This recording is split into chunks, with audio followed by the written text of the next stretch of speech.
முன்னாள் பாதுகாப்பு செயலாளர் கோட்டாபாய ராஜபக்ஷ பாரிய ஊழல் மோசடி குறித்து விசாரணை செய்யும் ஜனாதிபதி ஆணைக்குழுவில் முன்னிலையாகியுள்ளார்.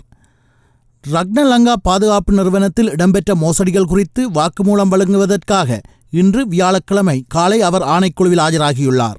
கோட்டாவுடன் கடற்படையின் முன்னாள் தளபதி சோமதிலக திசாநாயக்க, பெட்ரோலிய வள கட்டுப்பாட்டு திணைக்களத்தின் முன்னாள் தலைவர் சொய்சா ஆகியோரும் முன்னிலையாகியுள்ளதாக தெரிவிக்கப்படுகின்றது.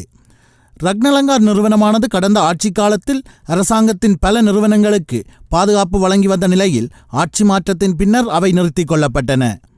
குறிப்பாக குறித்த நிறுவனத்தின் ஊழியர்கள் கடந்த ஜனாதிபதி தேர்தல் காலத்தில் மஹிந்தவின் தேர்தல் பிரச்சார பணிகளில் நிறுவனத்தின் சீருடைகளுடன் ஈடுபட்டதோடு நிறுவனத்தில் பாரிய நிதி மோசடி இடம்பெற்றதாகவும் குற்றஞ்சாட்டப்பட்டிருந்தது. இதுகுறித்து கோட்டாவிடம் ஏற்கனவே பல தடவை விசாரணை நடத்தப்பட்டதோடு குறித்த குற்றச்சாட்டுகளுக்கு பொறுப்பு கூற வேண்டியவர்களாக அண்மையில் 4 பேரின் பெயர்கள் பட்டியலிடப்பட்டிருந்தன.